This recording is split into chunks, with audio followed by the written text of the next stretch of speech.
आदाब। Income, savings, investment और digital economy पर बेस्ड हमारा खास प्रोग्राम लेकर हाजिर हूं मैं स्मृति रस्तोगी।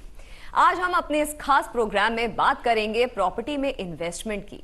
जनरल परसेप्शन ये है कि प्रॉपर्टी में इन्वेस्टमेंट हर हाल में फायदे का सौदा होता है और इसमें इन्वेस्ट किया गया पैसा हमेशा बढ़ता रहेगा। हालांकि प्रॉपर्टी में इन्वेस्टमेंट जितना अट्रैक्टिव है, इससे जुड़े रिस्क और कॉम्प्लिकेशंस भी कम नहीं हैं।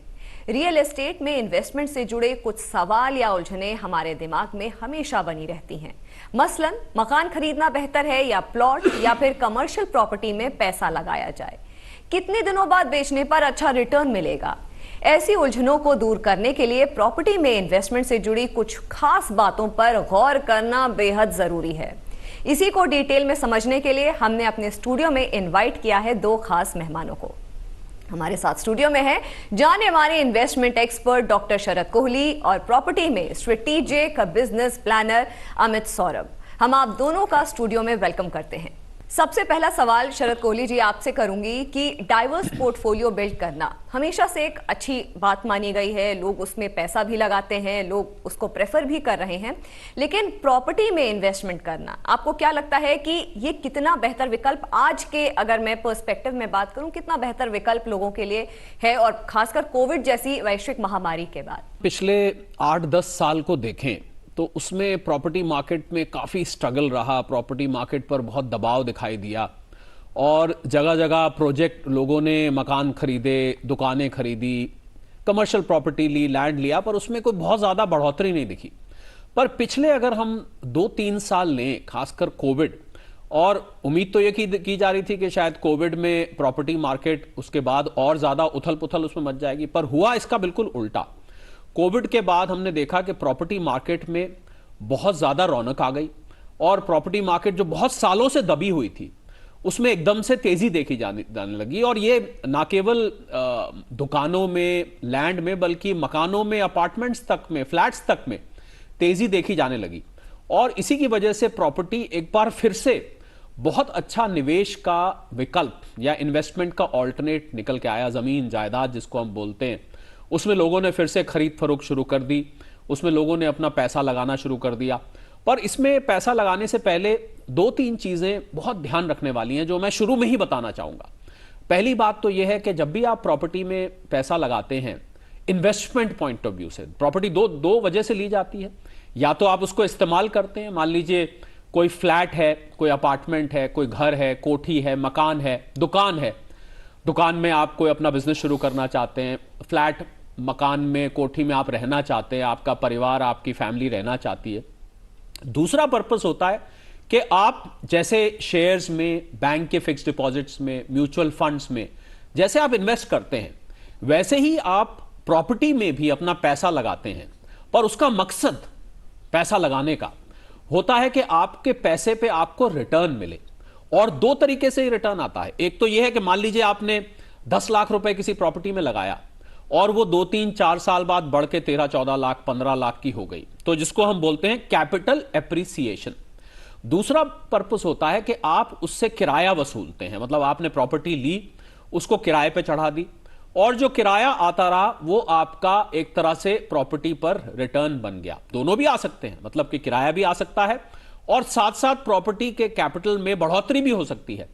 तो मकसद ये देखना पड़ेगा कि आप प्रॉपर्टी ले रहे हैं तो आप अपने इस्तेमाल के लिए ले रहे हैं या आप इन्वेस्टमेंट के लिए ले रहे हैं। दोनों के लिए बिल्कुल अलग अलग पैमाने चलते हैं। मतलब अपने लिए लेनी है तो देखना पड़ेगा कि आपके रहने के लिए वहां सहूलियतें क्या हैं, आपके बच्चों के स्कूल पास में है कि नहीं, अस्पताल पास में है कि नहीं, आपके कामकाज की जगह से कितनी दूरी है, वगैरह वगैरह। ये सब चीजें, अड़ोस पड़ोस कैसा है, पानी बिजली की प्रॉब्लम है कि नहीं, ये सब चीजें देखनी होती हैं। और जब आप इन्वेस्टमेंट के लिए लेते हैं तो आप ये देखते हैं, उसमें भी ये सब चीजें देखनी होती है, क्योंकि कीमत उसकी जब भी बढ़ेगी अगर ये सब सहूलियतें वहां पर होंगी, पर फिर भी पैमाने बदल जाते हैं, क्योंकि आपको पता है आपको वो इन्वेस्टमेंट के लिए लेनी है।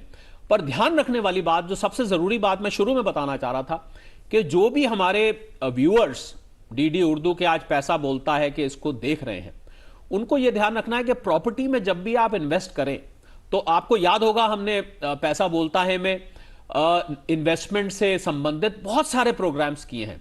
उसमें हम एक टर्म की बात करते हैं कि ये छोटी टर्म के लिए होता है या लंबे टर्म के लिए होता है। तो प्रॉपर्टी में इन्वेस्टमेंट अमूमन छोटी अवधि के लिए या छोटे टर्म के लिए, छोटी म्याद के लिए नहीं होता है, यह एक लंबी म्याद के लिए किया जाता है। तो जो भी शख्स प्रॉपर्टी में इन्वेस्ट करे वो ये ध्यान रखे कि उसके दिमाग में एक लंबी म्याद होनी चाहिए, यानी कि 2 साल, 3 साल, 5 साल, 10 साल। ये मत सोचे कि मैं 2 महीने में, 3 महीने में इसको बेच के निकल आऊंगा, भले, क्योंकि प्रॉपर्टी को बेचना और खरीदना दोनों ही उतने आसान नहीं होते हैं। जैसे जैसे कार्यक्रम आगे चलेगा हम इस पर भी फोकस करेंगे कि प्रॉपर्टी में जब आप निवेश करें तो आपको किन बातों का ध्यान रखना होता है। स्मृति, बिल्कुल, बहुत अच्छी तरीके से बखूबी आपने ओवरव्यू दिया डॉक्टर कोहली। अमित जी, आपसे पूछूंगी कि प्रॉपर्टी में इन्वेस्टमेंट हमेशा से एक ऐसा विकल्प माना गया है जो कि ट्रेडिशनल है, सेफ है, लेकिन क्या आप मानते हैं क्या ये एक स्मार्ट डिसीजन है आज के परिप्रेक्ष्य में? स्मृति, शरद जी ने जैसा अभी कहा कि मकसद बहुत अहम रखता है इसमें। प्रॉपर्टी हमेशा से एक पुराना इन्वेस्टमेंट रहा है और कंसीडर ऐसा किया जाता है कि ये काफ़ी सेफ है। अगर मकसद के हिसाब से अगर पैसा लगाया जाए तो मेरा ये मानना है कि ये हमेशा सेफ होता है। और जैसा कि शरद जी ने ऑलरेडी अभी मेंशन किया है यहाँ पे कि ये एक लंबे समय के लिए इन्वेस्टमेंट है, छोटे समय के लिए नहीं है। तो लंबे समय में उतार चढ़ाव आप देखेंगे, लेकिन अगर लंबे समय के लिए एक इन्वेस्टमेंट किया हुआ है किसी ने तो हमेशा से वो एक अच्छा रिटर्न दे के जाएगा। और भी इसमें बहुत सारी चीज़ें इन्वॉल्व हैं, केवल मैंने एक पैसा लगा दिया और जब मैं बेच रहा हूं तो एक रिटर्न मिल रहा है, ऐसा नहीं है। जब भी प्रॉपर्टी में आदमी इन्वेस्ट करता है तो उसके साथ काफ़ी चीज़ें जुड़ी होती हैं। तो वो सारी चीज़ें जैसे हम आगे बढ़ेंगे तो हम उस पर और ज़्यादा प्रकाश डालेंगे, उस पर बातें करेंगे। बट मेरा ये मानना है कि एक प्रॉपर्टी का इन्वेस्टमेंट हमेशा से एक सिक्योर्ड इन्वेस्टमेंट है अगर लंबे समय के लिए लगाया जाए तो। ये बहुत खास बात है समझने वाली कि प्रॉपर्टी एक न केवल एक सेफ लेकर के, सिक्योरिटी पर्सपेक्टिव को लेकर के, और यही रीजन है अमित जी, कहीं ना कहीं लोग प्रेफर करते हैं कि अपना पैसा सबसे पहले प्रॉपर्टी ही उनके दिमाग में आती है। डॉक्टर कोहली, ऐसे कौन से एडवांटेजेस हैं जिनको हम आम पब्लिक को समझाना चाहें बेहतर लैंग्वेज में कि ऐसे कौन से एडवांटेजेस हैं जो कि प्रॉपर्टी में इन्वेस्टमेंट या रियल एस्टेट में इन्वेस्टमेंट करके लोगों को 5 ऐसे एडवांटेजेस हैं जो हम उंगलियों पे गिना सकें? बहुत उम्दा सवाल है स्मृति, क्योंकि यही मुद्दा है। और जब भी कोई प्रॉपर्टी में लगाना चाहता है तो वो यही सोचता है कि मुझे इसमें से क्या फायदा होने वाला है, क्या नुकसान होने वाला है, क्या दिक्कतें आने वाली हैं। बिल्कुल, मैं लिस्ट आउट करने की कोशिश करता हूं। देखिए, आपने 5 पूछे हैं तो मैं कोशिश करता हूं कि मैं 5 या उससे ज्यादा ही बताऊं। पहला आपको एडवांटेज ये मिलता है कि आपका पैसा जब आप प्रॉपर्टी में लगाते हैं, जैसा कि अभी अमित ने बताया, कि वो रिलेटिवली सेफ है, क्योंकि आपके हाथ में एक ठोस, एक सॉलिड इन्वेस्टमेंट है। ऐसा नहीं है कि आपने किसी पेपर में, कहीं हवा में इन्वेस्ट किया, उसको आप छू सकते हैं, आप देख सकते हैं, बल्कि उसमें रह भी सकते हैं, उसमें आप खेल भी सकते हैं, उसमें आप बिजनेस भी कर सकते हैं। तो पहला तो यह है कि वो बहुत सिक्योर माना जाता है। दूसरा, उसमें रिटर्न, जब ये मार्केट तेजी में होती है, जैसा कि मैंने बताया आजकल ये तेजी में दिख रही है, तो इसमें रिटर्न बाकी के इन्वेस्टमेंट से अच्छा आता है। ये इसका दूसरा फायदा हो गया। तीसरा फायदा अगर हम इसका लेके चलें तो तीसरा फायदा यह होता है कि आप जब इसको बेचने जाएंगे तो ऐसा बहुत रेयर होता है कि यह आपकी इन्वेस्टमेंट डेड हो जाए। मतलब या तो आपने बिल्कुल ही किसी ऐसी जगह लगा दिया है जहां पर कि कोई खरीदने वाला ही नहीं है, या बिना सोचे समझे कर दिया है। थोड़ा भी अगर आपने इसको सिस्टमैटिकली किया है तो ये आपको ऐसा नहीं होगा कि ये डेड इन्वेस्टमेंट बन जाएगी। ये इन्वेस्टमेंट आपको कुछ ना कुछ जरूर दे के जाएगी।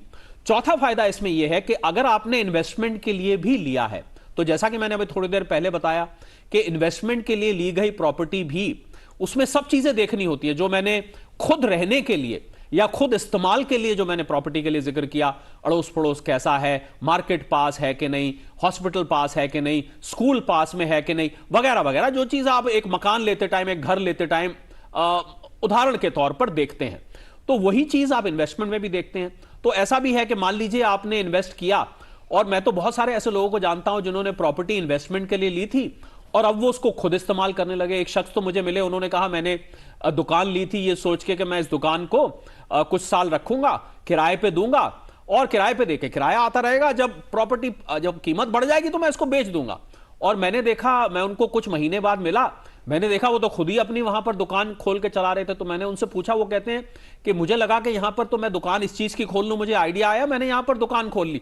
तो उसको आप खुद भी आप इन्वेस्टमेंट के लिए लिया, पर आप उसका इस्तेमाल खुद भी कर सकते हैं। और पांचवा एडवांटेज, जो बहुत बड़ा एडवांटेज है स्मृति, जो मैं आखिर के लिए मैंने छुपा के रखा था, क्योंकि आपने 5 पूछे थे तो 5 तो जरूर बताऊंगा, कि आप उस प्रॉपर्टी खरीदने के लिए अगर आपके पास पैसे नहीं भी हैं, मान लीजिए 20 लाख की प्रॉपर्टी है, आपके पास कुल 10 लाख रुपए हैं, पर आपको लगता है कि प्रॉपर्टी मुझे जरूर लेनी है और इसको लेके मुझे फायदा होगा, आप उसके अगेंस्ट लोन आसानी से ले सकते हैं। मतलब आप लोन ले, यानी कि 20 लाख रुपए की प्रॉपर्टी, आपकी जेब में कुल 10 लाख है, कई बार तो 5 लाख है, तब भी काम चल जाएगा, बाकी का आप उधार लेके, बहुत सारी हाउसिंग फाइनेंस कंपनीज हैं, बैंक्स हैं, फाइनेंशियल इंस्टीट्यूशंस हैं जो कि लोन देते हैं, और ये लोन बहुत ज्यादा महंगी दरों पर भी नहीं होते। आजकल थोड़ी सी दर बढ़ी हुई है, पर फिर भी मैं मानता हूं कि दर बहुत ज्यादा नहीं है।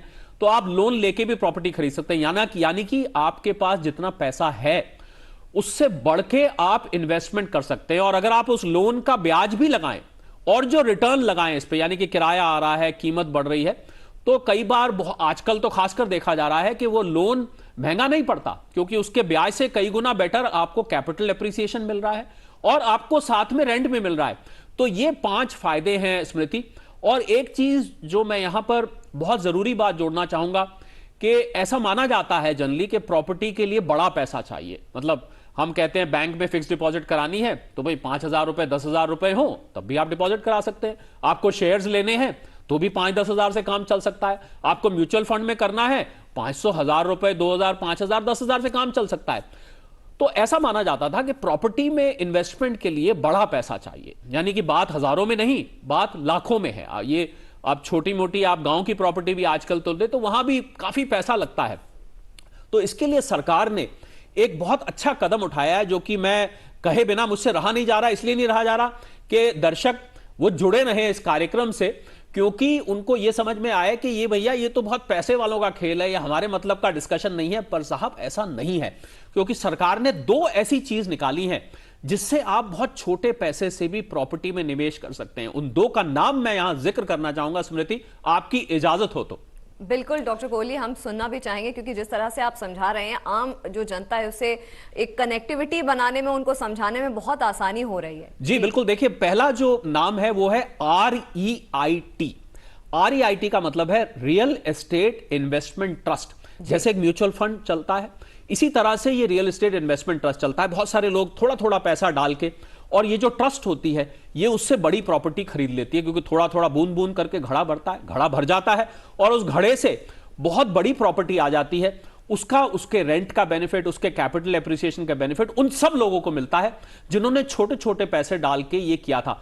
इसमें आप अब तो 10,000, 15,000 रुपए से भी निवेश कर सकते हैं। और दूसरा प्रोडक्ट है रियल एस्टेट इन्वेस्टमेंट ट्रस्ट। एक तो रियल एस्टेट इन्वेस्टमेंट ट्रस्ट की बात हुई, एक हुई इन्वेस्टमेंट ट्रस्ट, मतलब जो ये सरकारी, इस पे ज्यादा ध्यान दिया जा रहा है, जो सरकार के इंफ्रास्ट्रक्चर इन्वेस्टमेंट है या इंफ्रास्ट्रक्चर इन्वेस्टमेंट प्रोजेक्ट्स हैं, उनमें आप निवेश ये छोटा पैसा डाल के करते हैं। तो पहला REIT, दूसरा बोलते हैं InvIT, मतलब इंफ्रास्ट्रक्चर इन्वेस्टमेंट ट्रस्ट, और पहली हुई रियल एस्टेट इन्वेस्टमेंट ट्रस्ट।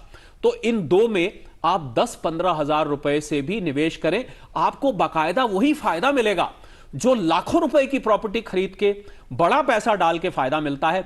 वही अब इन छोटा पैसा डाल के, यानी कि छोटे निवेशक, छोटे इन्वेस्टर्स भी जुड़ के फायदा उठा सकते हैं। मैं समझता हूं स्मृति कि इसने पूरे के पूरे रियल एस्टेट के इन्वेस्टमेंट जगत में, इन्वेस्टमेंट के माहौल में इतना बड़ा बदलाव लाया है, क्योंकि वो छोटे इन्वेस्टर्स, कभी एक सपना रहता था कि हम कभी प्रॉपर्टी में इन्वेस्ट कर पाएंगे, कब जाके हमारे पास 50 लाख रुपए, 1 करोड़ रुपए, 20-25 लाख रुपए जुड़ेगा और हम ले पाएंगे। पर अब इन्वेस्टमेंट के लिए आप इन 2 प्रोडक्ट्स के जरिए आप निवेश कर सकते हैं और आप बाकायदा वही रिटर्न ले सकते हैं जो कि बड़ा पैसा डाल के मिल सकता है। बिल्कुल डॉक्टर कोहली, और जिस तरह से आपने REIT और इन्विट्स के बारे में बताया, ये ऐसे गेम चेंजर्स भी माने जा रहे हैं जो आगे चल करके इन्वेस्टमेंट जगत में प्रॉमिस कर रहे हैं कि एक बड़ा बदलाव ला सकते हैं। अमित जी, आपसे पूछना चाहूंगी क्योंकि डॉक्टर कोहली ने मेंशन किया था, जब मैंने उनसे 5 एडवांटेजेस के बारे में पूछा था, तो मंथली जो रेंटल है उसको लेकर के उन्होंने बोला था, जो मंथली रेंटल इनकम है और एक पैसिव सोर्स ऑफ इनकम है, उस पर उन्होंने कहा था। आप क्या मानते हैं कि किस तरह से जो पैसिव इनकम है, खासकर जो इंडियन हाउस होल्ड्स हैं, उनको लेकर के एक मददगार एस्पेक्ट साबित हो सकता है अगर हम प्रॉपर्टी में निवेश की बात करते हैं? स्मृति, जब हम प्रॉपर्टी में निवेश करते हैं तो दो तरह से, जैसे शरद जी ने ऑलरेडी बताया कि आजकल बैंक्स भी काफ़ी सपोर्ट कर रही है इन्वेस्टमेंट के लिए, लोन्स आपको अच्छे दर पे मिल जाते हैं। सो मैं इसको दो भाग में बांट के बात करना चाहूँगा। एक जगह वहाँ है जहाँ की मैंने अपने पैसे से प्रॉपर्टी में इन्वेस्ट किया, चाहे वो कमर्शियल हो या फिर वो रेसिडेंशियल हो, और उस पर मैंने रेंट लगा दिया। तो एक रेगुलर इनकम की तरह मुझे, या तो उसको मैं एज ए पेंशन की तरह समझ लूं या एक रेगुलर इनकम की तरह मैं समझ लूं, वो एक रेगुलर इनकम मुझे हर महीने दे रहा है, और इसके साथ ही साथ वो एक कैपिटल एप्रिसिएशन भी देगा मुझे लंबे समय में। सो डबल एडवांटेज है, it's a double whammy for an investor कि रेगुलर इनकम भी आ रही है और साथ में कैपिटल का एप्रिसिएशन भी हो रहा है। दूसरा जो मैं बताना चाहूंगा वो ये कि अगर मेरे पास ज़्यादा पैसा नहीं है, फिर भी मैं एक प्रॉपर्टी में निवेश कर सकता हूं बैंकों की मदद से। और एक छोटा निवेशक जो मिडिल क्लास का बंदा है या फिर लोअर मिडिल क्लास के लोग हैं, वो भी इसमें इन्वेस्ट कर सकते हैं। सरकार की आज जो हमारे पास स्कीम्स हैं, तो अगर 20 लाख 25 लाख की प्रॉपर्टी पे कोई इन्वेस्ट कर रहा है तो 10% केवल अपना इन्वेस्ट करना पड़ता है, बाकी सारा 90% तक बैंकों से या दूसरे एनबीएफसीज हैं उनसे ऋण की सुविधा है। तो अगर आप 20 लाख की प्रॉपर्टी खरीद रहे हैं, उस पे आपको केवल 2 लाख रुपए का अपना पैसा निवेश करना है, बाकी आपको बैंक से ऋण मिल जाता है, और उस ऋण पे आप जो भी ईएमआई देते हैं उसमें से कुछ पोर्शन आपको एज अ रेंट अगर आप लगा रहे हैं तो वहां से आपको वापस भी हो रहा है। सो आपका पूरा इन्वेस्टमेंट नहीं है, वहां से आपको रिटर्न मिल रहा है। प्लस एक दूसरा जो एडवांटेज है वो टैक्स बेनिफिट के तरह से भी आपको इस पे मिलता है। जो आप ईएमआई पे करते हैं उसमें प्रिंसिपल अमाउंट है या फिर जो इंटरेस्ट कंपोनेंट है उस पे आपको इंटरेस्ट भी मिलता है अगर वो रेसिडेंशियल प्रॉपर्टी है तो। और कैपिटल एप्रिसिएशन आपका हो ही रहा है। आपके पास एक डबल एडवांटेज है कि आप रेंट से एक रेगुलर इनकम भी कमा रहे हैं और उससे कुछ एक पोर्शन आप ईएमआई की भी दे रहे हैं, और साथ में जो कैपिटल एप्रिसिएशन का मजा है वो भी ले रहे हैं। It's again win win situation customer के पॉइंट ऑफ व्यू से। जी डॉक्टर कोहली, अगर कोई इन्वेस्टमेंट की शुरुआत करना चाहता है प्रॉपर्टी में, चाहे फिर वो कमर्शियल या नॉन कमर्शियल, मैं ओवरऑल प्रॉपर्टी की बात कर रही हूँ, क्या ऐसे बेसिक्स हैं जिनको ध्यान में रखना चाहिए इन्वेस्टमेंट से पहले, और क्या ऐसी रिक्वायरमेंट्स हैं कि एक पर्सन को फुलफिल करना चाहिए कि अब मैं निवेश करना चाहता हूँ या निवेश करना चाहती हूँ तो उससे पहले मेरे पास ये क्राइटेरिया फुलफिल होने चाहिए? बिल्कुल स्मृति, आपने बिल्कुल मेरे जैसे कहते हैं कि मुंह से बात छीन ली, क्योंकि मैं इसी पर बोलना चाह रहा था कि प्रॉपर्टी में इन्वेस्टमेंट जितना लुभावना होता है उतना ही इसमें होशियारी भी चाहिए होती है। और होशियारी क्या चाहिए, आप जब भी कोई प्रॉपर्टी इन्वेस्टमेंट के लिए ले रहे हैं तो क्या क्या चीज, एक चेकलिस्ट बना लेते हैं कि क्या क्या चीजें आपको प्रॉपर्टी में देखनी चाहिए, यानी कि उस जिसमें आप इन्वेस्ट करना चाह रहे हैं वहां पर क्या क्या चीजें आपको देखनी चाहिए। पहला आपको देखना है कि ये जो प्रॉपर्टी आप लेने जा रहे हैं, इस प्रॉपर्टी की जो ओनरशिप है, यानी कि जिस शख्स के पास ये प्रॉपर्टी है, जिस कंपनी के पास, जिस एजेंसी के पास ये प्रॉपर्टी है, क्या उसकी मालकियत पूरी तरह से साफ है कि नहीं, पूरी तरह से पाक है कि नहीं। अगर मैं सीधा बोलूं तो मतलब कहीं बीच में कोई ऐसा तो नहीं है, कोई झगड़ा चल रहा है या कोर्ट में डिस्प्यूट चल रहा है, या उसकी मालकियत में कहीं कोई कंफ्यूजन है, पता लगा जिसकी मालकियत है वो इस समय दुनिया में नहीं है, या वो ठीक से विल नहीं हुई है, बहुत सारी चीजें, प्रोबेट नहीं हुआ है, बहुत सारी चीजें होती हैं जो देखना होता है कि प्रॉपर्टी की मालकियत पूरी तरह से क्लियर होनी चाहिए। पहले आपको यह देखना पड़ेगा। दूसरा आपको देखना है कि प्रॉपर्टी के ऊपर जो आप लेने जा रहे हैं, अभी हमने लोन की बात करी, अभी अमित ने बताया आपको कितनी आसानी से लोन मिल जाता है, और आजकल तो लोन लेके प्रॉपर्टी को खरीदना एक ट्रेंड बन गया है, क्योंकि जब आप, जैसा अमित ने बताया, 10% दे के 2 लाख दे के आप 20 लाख की प्रॉपर्टी ले लेते हैं, बाकी की किस्तें बन जाती हैं। तो प्रॉपर्टी लेना इतना आसान हो गया उसकी वजह से कि बहुत लोग इस लोन की प्रोसेस से जुड़ रहे हैं।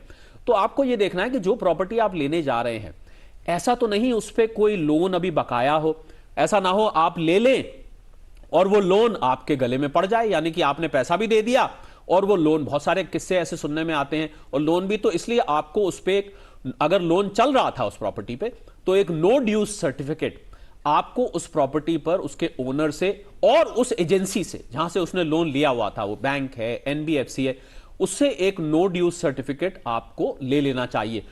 मान लीजिए वो प्रॉपर्टी पुश्तैनी है, मतलब कि वो बाप दादाओं के जमाने से चली आ रही है, परदादाजी ने दादाजी को दी, दादाजी ने अपने फिर अपने वालिद के पास आई, उसके पास आगे बेटे के पास गई, वगैरह वगैरह। तो आपको उसमें पूरा फैमिली का ट्री और आपको उसमें वसीयत पूरी तरह से देखनी चाहिए कि क्या ये वसीयत के जरिए ये प्रॉपर्टी जब एक से दूसरे के पास गई तो वो वसीयत में क्या लिखा हुआ था, क्या वो वसीयत कोर्ट में रजिस्टर्ड थी, क्या उस वसीयत को लेके किसी ने क्वेश्चन तो नहीं किया है। ये भी कागजात आपको साथ रखना चाहिए। दूसरा, जब आप प्रॉपर्टी को अपने नाम रजिस्टर कराने जाएं तो जो रजिस्ट्री है उस पर स्टैंप ड्यूटी दी जाती है। हमारे दर्शक इस बात को जानते होंगे, तो लगभग सभी लोग जानते हैं कि एक सर्टेन हर स्टेट में अलग अलग रेट होता है। आजकल ख्वातीनों के लिए अलग रेट है और मर्दों के लिए अलग रेट है। तो क्या वो स्टैंप ड्यूटी जिस रेट से स्टेट ने डिटरमिन की हुई है, क्या वो स्टैंप ड्यूटी पूरी आप दे रहे हैं? उसके कागजात रजिस्ट्रार ऑफिस में पूरे सबमिट किए जा रहे हैं। जो बेचने वाले को, खरीदने वाले को और जो गवाह हैं साथ में, विटनेस हैं, उन सबकी मौजूदगी जरूरी है। तो आपको प्रॉपर्टी की बाकायदा एक पूरी दस्तावेज फाइल बनती है। वो फाइल में पूरी प्रॉपर्टी की हिस्ट्री होती है कि पहले ये किसके पास थी, उससे पहले किसके पास थी, उससे पहले किसके पास थी। इसको हम प्रॉपर्टी का थ्रेड कहते हैं। तो आपको उस थ्रेड से मालूमात हो जाता है कि ये प्रॉपर्टी किसके हाथ से किसके हाथ में गई। पूरा का पूरा थ्रेड की फाइल, दस्तावेज आप उस बेचने वाले से ले लें, क्योंकि अब आगे का थ्रेड आप इसका चलाएंगे। तो वो पूरा पुरानी उसकी हिस्ट्री आ गई आपके पास, उसकी वसीयतनामा आ गया अगर वो वसीयत में है, उसका नो ड्यूज आ गया, आपने रजिस्ट्री प्रॉपर कराई, तब ये प्रॉपर्टी आपको चैन की नींद आपको सुलाएगी और आपके लिए एक अच्छा निवेश बनेगी। वरना बहुत सारे किस्से स्मृति सुनने में आते हैं जहां पर लोगों ने प्रॉपर्टी ली और लेने के बाद जब उन्होंने इस्तेमाल करनी शुरू करी, पता लगा 2-3 महीने बाद कहीं कोई लोन मांगने वाला आ गया या कोई कोर्ट से कोई नोटिस आ गया कि साहब प्रॉपर्टी खाली करिए, ये तो हमारी मालकियत थी, वगैरह वगैरह। और ये भी ध्यान रखें कि जो आप प्रॉपर्टी ले रहे हैं, मान लीजिए वो किराए पे चढ़ी हुई। आजकल एक और नया ट्रेंड है स्मृति जो मैं बताना चाहूंगा कि लोग प्रॉपर्टी रेंट पे चढ़ी हुई खरीदते हैं। तो उससे क्या होता है कि आपको नए सिरे से किराएदार ढूंढने की जरूरत नहीं है, क्योंकि वो किराया पहले आ रहा है, मालकियत बदल गई, वो किराया अब आपको देना शुरू कर देगा क्योंकि आपने उसको ले ली। तो ये देखना है कि जो किराए की एग्रीमेंट बनी हुई है मालिक के साथ, वो एग्रीमेंट, आप बहुत सारे लोग भूल जाते हैं, वो एग्रीमेंट अब आपके नाम हो जानी चाहिए, ये नहीं कि वही एग्रीमेंट चले जा रही है। तो इसलिए ये सब चीजें ध्यान में रखेंगे तो प्रॉपर्टी आपके लिए एक अच्छा इन्वेस्टमेंट का ऑल्टरनेट बन के आएगा। और कोई ऐसी चीज हो जो छुपी हुई हो, तो हम लोग प्रॉपर्टी में एक प्रोसेस कहते हैं जिसको हम बोलते हैं, और सभी दर्शक इस बात को नोट करें, इसको हम कहते हैं ड्यू डिलिजेंस। ड्यू डिलिजेंस का मतलब होता है जो मैंने जितनी बातें बताई, इसको एक प्रोफेशनल, एक वकील इसकी मालूमात करता है, इसकी तहकीकात करता है बाकायदा रजिस्ट्री ऑफिस से, कोर्ट से, और आपको एक रिपोर्ट बना के देता है कि साहब अब आपके लिए रास्ता साफ है, आप इस प्रॉपर्टी को ले सकते हैं।